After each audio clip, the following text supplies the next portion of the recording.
یه سوالی که اینجا برای من پیش اومد، این به مرحله ثبت که رسیدیم، دیدم خیلی از افراد میگن چرا باید برم پول بدم به یه وکیل و برای من ثبت کنه؟ خب خودم از طریق سایت سازمان ثبت انجام میدم، چه برندم و چه بقیه آیتم. آیا این امکان پذیر اصلا هست یا نیست؟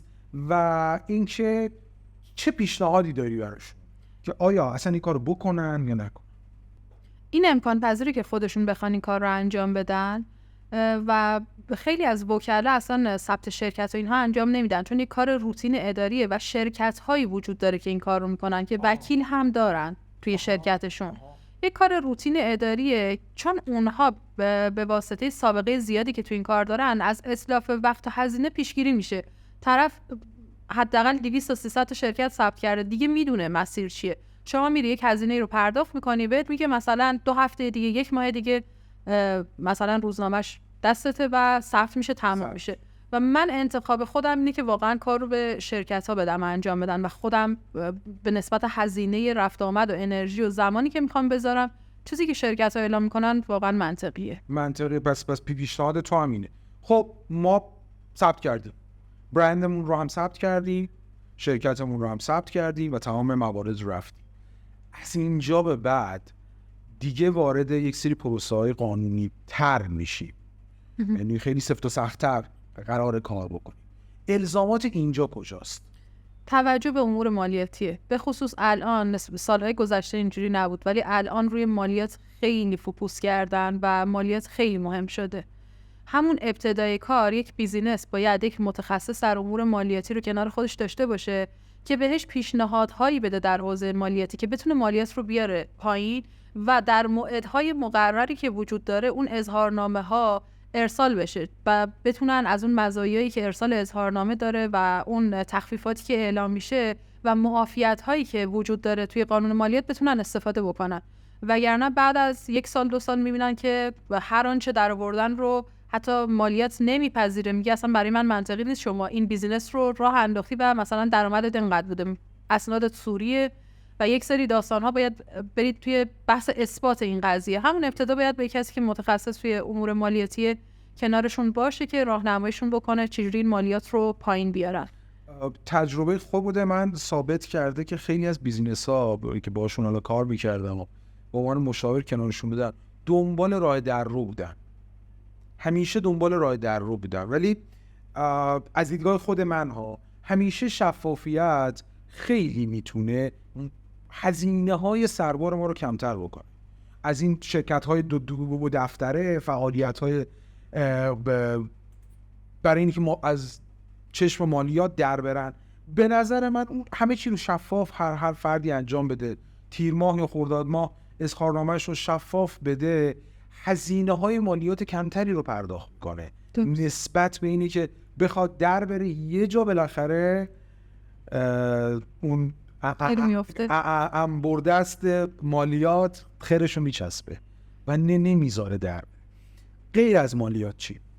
غیر از مالیات بحث قراردادی که ما با افرادی که قرار باشون کار بکنیم و کسانی که مشتری ما با مشتریان، ما اولش گفتیم قرارداد با پرسنل، الان میگیم قراردادها با مشتریان رو باید بهش توجه بکنیم. خب یک قراردادی باید داشته باشیم که این قرارداد شفاف باشه، یعنی مشتری بدونه وقتی داره میاد توی مجموعه ما، توی سازمان ما، قراره چه خدمات و چه کالایی رو از ما بگیره و پشتوانه این کالا و خدمات چیه. ما چجوری این رو تضمین میکنیم؟ آیا اصلا ما ضمانتی میدیم؟ اگر ضمانت میدیم مدتش چقدره؟ چی کار میکنیم؟ شامل چه مواردی میشه اون ضمانته؟ پشتیبانی چیا رو پشتیبانی میکنه؟ و اگر قرار نیست بدیم و از خودمون سلب مسئولیت بکنیم، اون رو هم حتما باید توی قرارداد بیاریم که چون ما طبق قانون ماده 10 قانون مدنی میتونیم که میزان مسئولیت هامون رو و قراردادهامون رو تا جایی که با قوانین آمره مثل همون قانون کار تداخل نداشته باشه خودمون انتخاب بکنیم. ما یه جایی میتونیم بگیم ما اساساً هیچ گونه مسئولیتی نداریم، من یک کالای خدمات رو دارم به شما میفروشم، شما میتونی بپذیری میتونی نپذیری، اما بعد از اینکه پذیرفتی من نسبت به شما مسئولیتی تو این حوزه ندارم. پس باز همون شفاف سازی باید اتفاق بیفته، چون اگر خسارتی بهش وارد بشه یا ادعای خسارتی داشته باشه میتونه وارد محاکم بشه و ادعای خسارت بکنه. اما اینکه ما شفافیم، هم مشتری به ما اعتماد میکنه، هم خودمون از بعد قانونی خیالمون راحته که بعدها چالشی تو این حوزه نداریم. یک سوالی، این تفاهم نامه یا این قرارداد برای همه کسب و کارها الزامیه یا کسب و کارهایی که در بحث کلان دارن کار میکنن؟ مثال میزنم، یک فردی که داره کار بازرگانی میکنه، جنسی رو داره توی بازار میفروشه، یا یک فردی که توی بازار تهران داره بونکداری میکنه که تعداد مشتری های روزانه زیادی داره، آیا اینها هم میتوانند کاری بکنن که بعداً این چالش ها رو وجود نیاد؟ درسته. ببینید ما معمولا توی سازمان‌های بزرگ یک اساسنامه‌ای وجود داره که مشتری وقتی اون رو میخونه کلاً با رویکرد اون سازمان آشنا میشه، با نوع مسئولیتاش، با نوع فعالیتاش آشنا میشه. اما ما الان داریم در مورد بیزینسی حرف میزنیم که یک شخص میخواد اون بیزینس رو راه اندازی بکنه با تعدادی از شرکایی که داره و این با اون کسی که بنک داره، با اون کسی که داره محصول میفروشه. من دیدگاه هم تو این گفتگو بیشتر روی خدمات به نوعی دارم خدمات رو مثلا چیز میکنم. حالا یه جاهایی چون خدمات و کالا رو نمیشه از هم دیگه خیلی جدا کرد، حتی کسانی که دارن خدمات ارائه میدن یه جایی محصول هم دارن، مثلا محصول آموزشی دارن. ولی حالا میگم اون افراد ما اصلا الزامی به داشتن قرارداد نداریم، یعنی اصلا الزامی نیست که ما قرارداد داشته باشیم. نکتهشه که الزام نیست، ولی برای اینکه بتونی محکم کاری بکنی و بتونی خیلی بهتر فرایندش رو ببری جلو، میتونی هم از قرارداد استفاده اونم نه برای همه. ببین کاملا بستگی به اون شخص داره که چقدر آدمیه که قانون مداره و چقدر میخواد خودش رو در حاشیه امن قرار بده. هر کسی که دنبال حاشیه امن بودنه میاد یک قرارداد درست تنظیم میکنه که طی اون تعهدات و مسئولیت‌های خودش و تعهدات و مسئولیت‌های طرف مقابلش توش تدوین شده باشه و هیچ الزامی ما توی داشتن قرارداد نداریم. الان ما هزاران بیزینس داریم که توی عمرشون یک دونه قرارداد هم ننوشتن، فقط فاکتور میدن. اصلا خیلیشون دارن تلفنی، حتی فاکتور هم نمیدن، دارن تلفنی بیزینسشون رو پیش میبرن. ولی ما داریم در جایگاهی صحبت میکنیم که میگیم چیکار بکنیم که آسیب حقوقی نبینیم. من میگم اگه قرار آسیب حقوقی نبینیم، به عنوان کسی که تو این حوزه افرادی رو دیده که از رعایت نکردن این نکات آسیب دیده، میگم این کارها رو بکنیم. دقیقاً همینه، همین آسیب نخوردن است.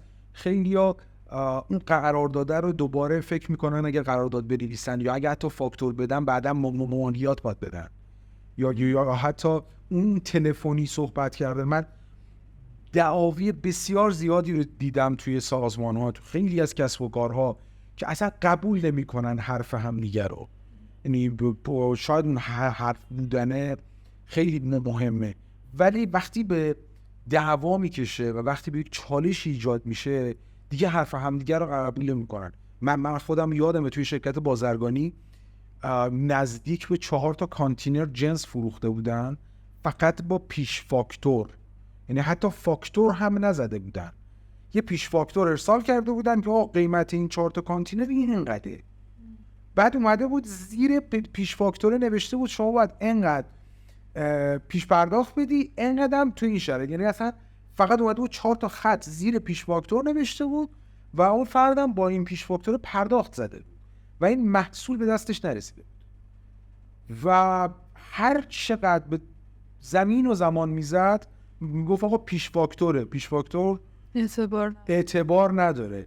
و این نکاته نمیدونم در مورد این هم میتونی چیزی بگی؟ چون این یک کیس واقعیه که من از نزدیک لمسش کردم. درسته. ببین اگه بخوام وارد بحث اون بشم بعد توی بحث دعاوی وارد بشم که آره چه جوری باید دفاع میکرد، چون اون راه دفاع داره، اینجوری نیست که الان چون پیش فاکتور نه قبلش که آدم‌ها بدونن که اگر میخواد جنسی رو از کسی بخره در این اشل بالا، یا که کسب و کارها برای اینی که درگیر یک سری دعاوی نشن حتی توی فروختن محصولاتشون، آیا نکاتی هست که بتونن رعایت بکنن که یه ذره سخت‌تر بشه؟ یک چیز جالبی من یادم افتاد و اتفاقا همین 2-3 هفته پیش بود. من یه قسمتی از قرآن رو دیدم که نوشته بود که خدا قسم میخوره به قلم و خدا سوگند به قلم میخوره و من هیچ وقت اینقدر به این عمیق فکر نکرده بودم، چون اون قلمه، اون نوشتن خیلی مهمه. این نوشتنه، من حتی گفتم میتونه نوشتن سرنوشت یک شخص، یک خانواده، یک جامعه، یک کشور و یک جهان رو تغییر بده و همینقدر واقعا قدرتمند این نوشتن، این کتابت کردنه. توصیه اینه که شما تمام مراودات، معاملاتتون رو مکتوب بکنید.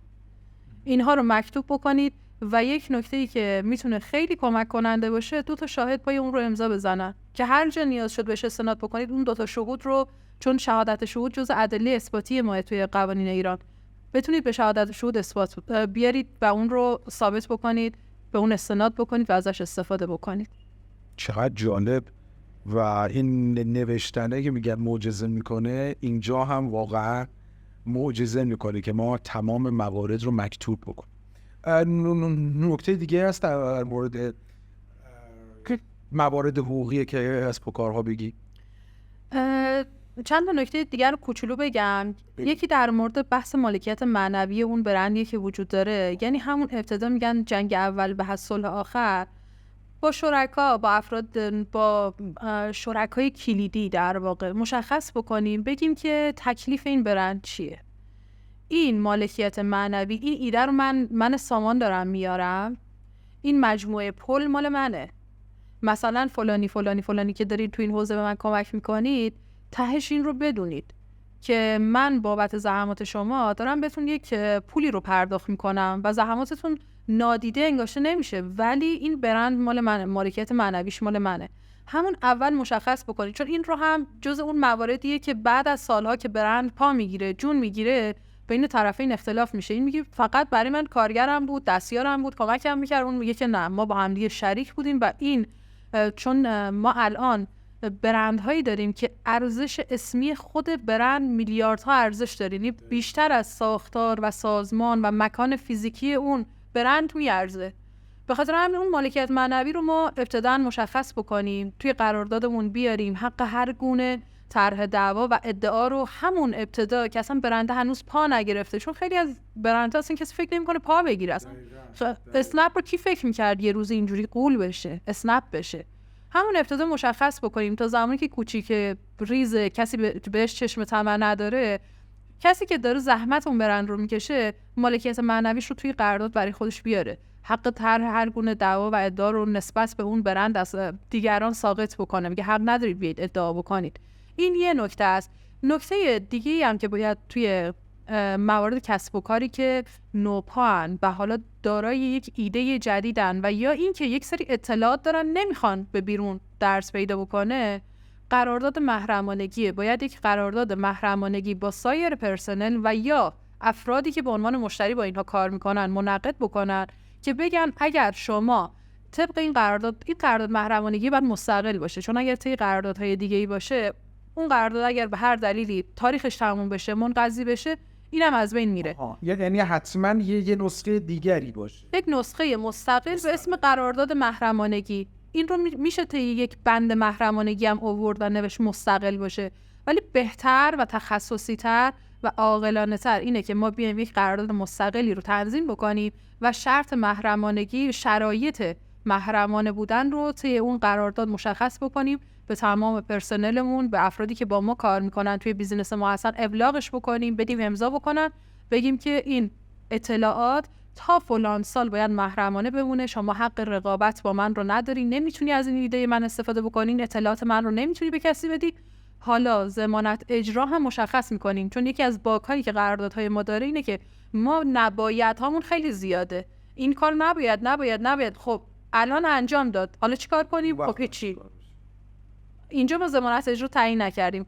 قسمت مهمش اینه که بنویسیم که اگر طی این سالها شما این کارها رو انجام نباید انجام بدی، ولی اگر انجام دادی و نقض کردی این قرارداد رو، این تومان شما به عنوان وجه التزام باید به من پرداخت بکنی. انقدر باید این وجه التزام سنگین باشه که طرف براش ارزش اقتصادی نداشته باشه که بخواد ما رو دور بزنه یا این قرارداد رو نقض بکنه. چقدر نکته خوبی رو اشاره کرد. من همیشه فکر می‌کردم که این محرمانگی اگر توی خود اون قرارداد هم باشه و حالا